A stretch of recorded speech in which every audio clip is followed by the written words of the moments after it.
Hi, Mark here, vlog 21.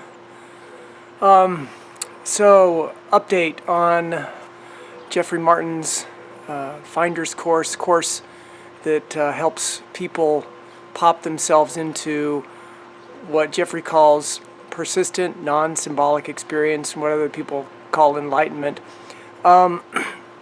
Still doing all the practices. It's taking up a couple hours a day.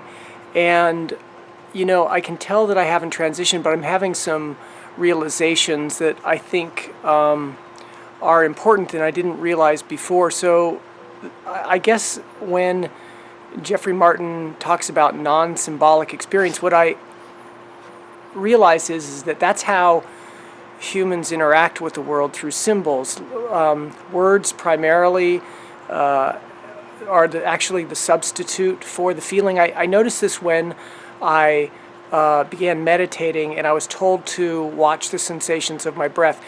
Actually, after about 2 years of watching my breath, I realized that what I was really paying attention to was the thoughts of watching my breath.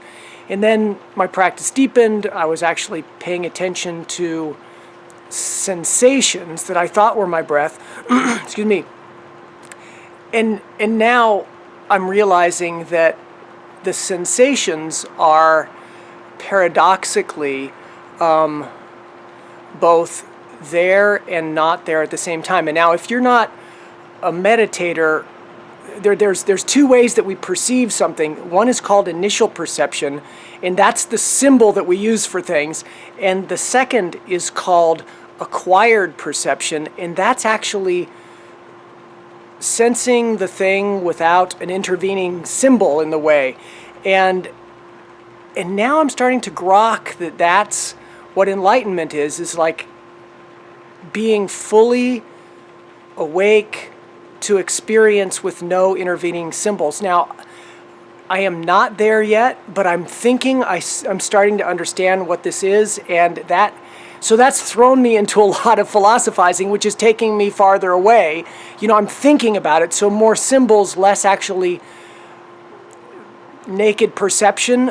But I think that's the first step, for me at least, in being able to understand what I'm shooting for.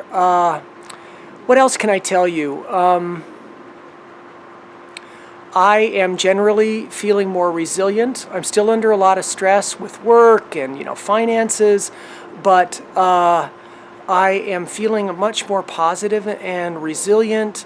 I have a lot more faith that things are going to turn out, and typically, that's my biggest struggle is sort of having faith that, I can generate this life of creative agency that's going to work. And